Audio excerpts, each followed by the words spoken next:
नमस्कार, समृद्धीज किचन कट्टामध्ये तुमचे स्वागत आहे। आज आपण आपल्या किचनमध्ये बनवणार आहोत बोंबील फ्रायची रेसिपी।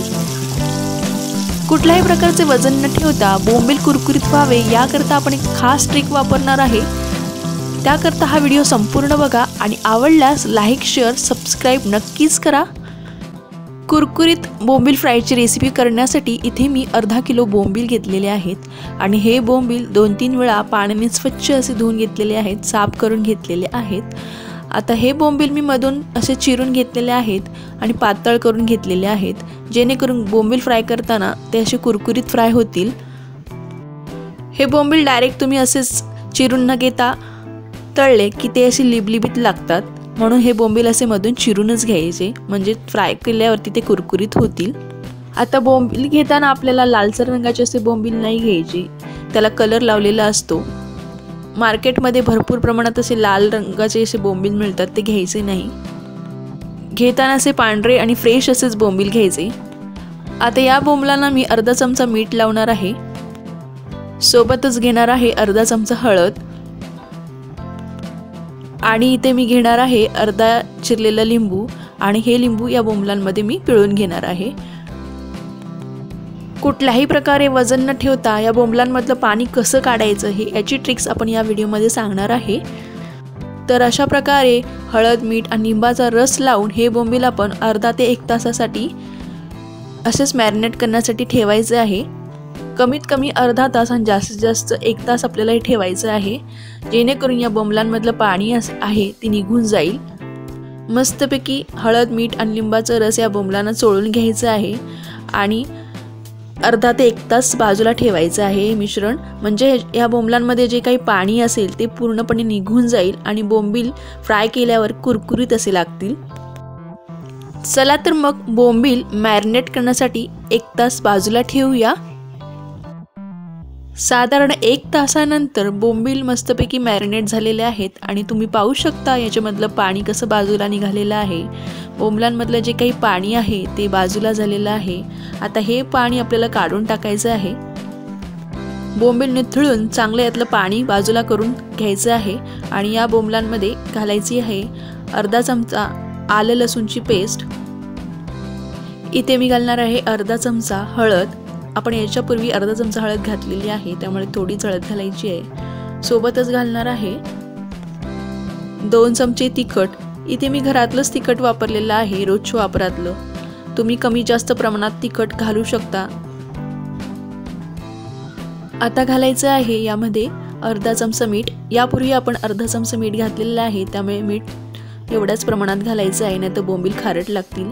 आता हे सगळे मसाले घालून पुन्हा या बोंबलांमध्ये मस्तपैकी मिक्स करून घ्यायचे आहेत। प्रत्येक बोंबलाला हा मसाला लागला गेला पाहिजे।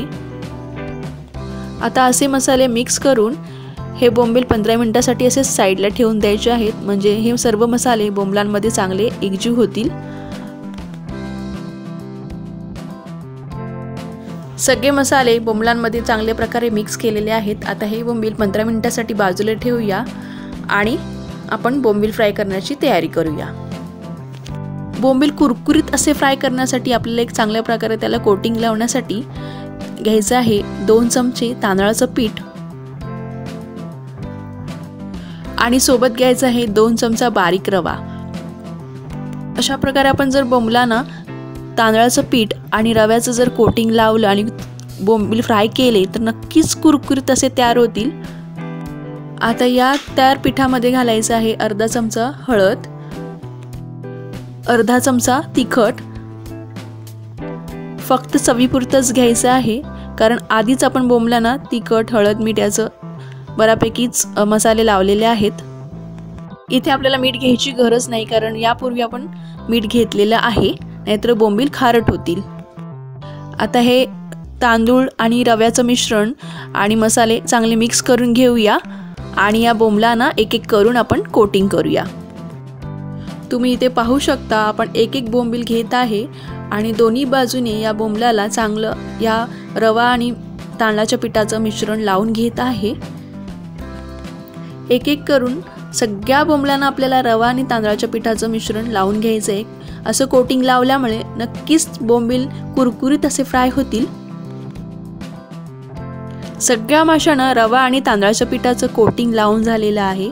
आता हे मासे आपण फ्राय करून घ्यायचे आहेत। त्यासाठी एका पॅनमध्ये तेल चांगलं कडकडीत असं गरम करून घ्यायचं आहे। बोंबील फ्राय करताना आपल्याला जास्त प्रमाणात तेल लागतं। तेल असं कडकडीत तापलं की एक एक बोंबील तेलामध्ये सोडायचं आहे आणि मीडियम टू हाय फ्लेमवरच आपल्याला हे बोंबील तळून घ्यायचे आहेत, जेणेकरून ते कुरकुरीत होतील। पॅनमध्ये एका टायमाला जेवढे बोंबील मावतील तेवढे बोंबील फ्राय करून घ्यायचे आहेत। हे बोंबील थोडे मोठे होते, त्याच्यामुळे याच्यामध्ये 2च बोंबील बसलेले आहेत। आता हे बोंबील साधारण 2 ते 3 मिनिट एका साईडने चांगले फ्राय करून घ्यायचे आहेत आणि मगच पलटायचे आहेत। मीडियम टू हाय फ्लेमवरच हे बोंबील फ्राय करायचे आहेत। 2 ते 3 मिनिट झाल्यानंतर मी बोंबील चांगले पलटून घेतलेले आहेत। तुम्ही पाहू शकता बोंबील एका साईडने मस्त कुरकुरीत असे फ्राय झालेले आहेत। अशा प्रकारे बोंबील 2 ते 3 वेळा पलटायचे आहेत आणि कुरकुरीत फ्राय करून घ्यायचे आहेत। 5-7 मिनिटांनंतर बघू शकता बोंबील चांगले कुरकुरीत असे फ्राय झालेले आहेत। आता हे बोंबील आपल्याला तेल निथळून चांगले एका डिशमध्ये काढून घ्यायचे आहेत। ते निथळून घ्यायचे आहे, याला बऱ्यापैकी तेल असतं, त्याच्यामुळे निथळून घ्यायचे आहेत। आता हे बोंबील मी एका प्लेटमध्ये काढून घेत आहे। अशा पद्धतीने सगळे बोंबील आपल्याला एक एक करून फ्राय करून घ्यायचे आहेत आणि चांगले कुरकुरीत होईपर्यंत परतायचे आहेत, फ्राय करायचे आहेत।